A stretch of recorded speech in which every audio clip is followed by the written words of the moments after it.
pričamo opet o Rasti i o tome da je najavio svoju novu pesmu i o tome šta se dešava sa njegovom zatvorskom kaznom. Obavezno ostavite like i subscribe, zapratite me na Instagramu @genije, a sada mi možemo da krenemo u ovu veoma zanimljivu temu. Rasta izvođač koji je pre par nedelja uhapšen u javnosti da je posjedovao veću količinu marihuane. Njegov pritvor koji je imao na 30 dana je produžen za još 30 dana, jer se sumnja da bi na slobodi mogao ponoviti isto ovo krivično delo. A više tužilaštvo u Beogradu i dalje vodi istragu vezi njega zbog sumnje da je on izvršio krivično delo koje je nedozvoljena proizvodnja i stavljanje u promet opojnih droga. Slična situacija koja je bila i sa Bubom Korelijem, koji je pre par godina također završio u zatvoru upravo zbog slične situacije.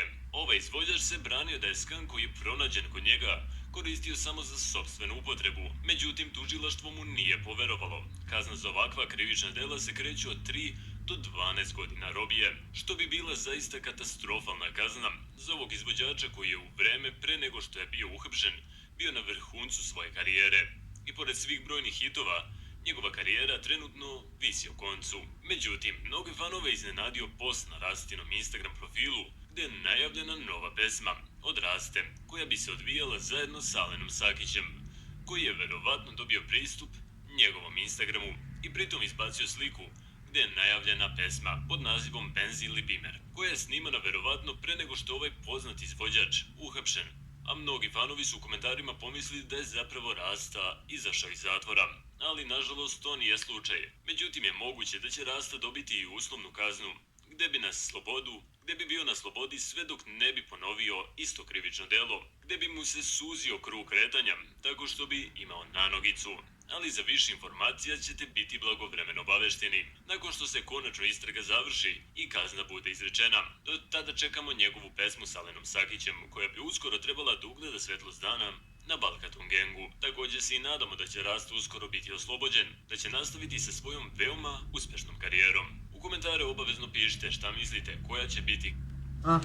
Znači, Rasta, според мен сега, ако добър сконтав, Rasta го казнили 12 години заtvor, или пък ако ще я спомням, ќе добие само условна казна. Бидејќи он се товари за кривично дело, марихуана и кокаин, и буквално он е сега во Србија, во Белград, во обвинителство, ако можем така да се изразам, и во тоа обвинителство му дават 30 дена притвор, па после тие 30 дена притвор ќе носат на истражен судија, па истражен судија ќе каже што како, и на крај можете да го онесат во врховен судија да му се изрече казна. Колку што јас сконтав, Раста дали ја добија 12 години затвора.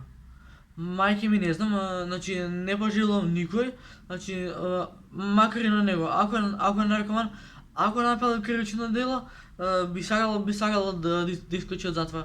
А сите велат дека Раста ќе се врати, не знам, Раста кога го апсија, на вест имаше, дали ќе се уништи неговата кариера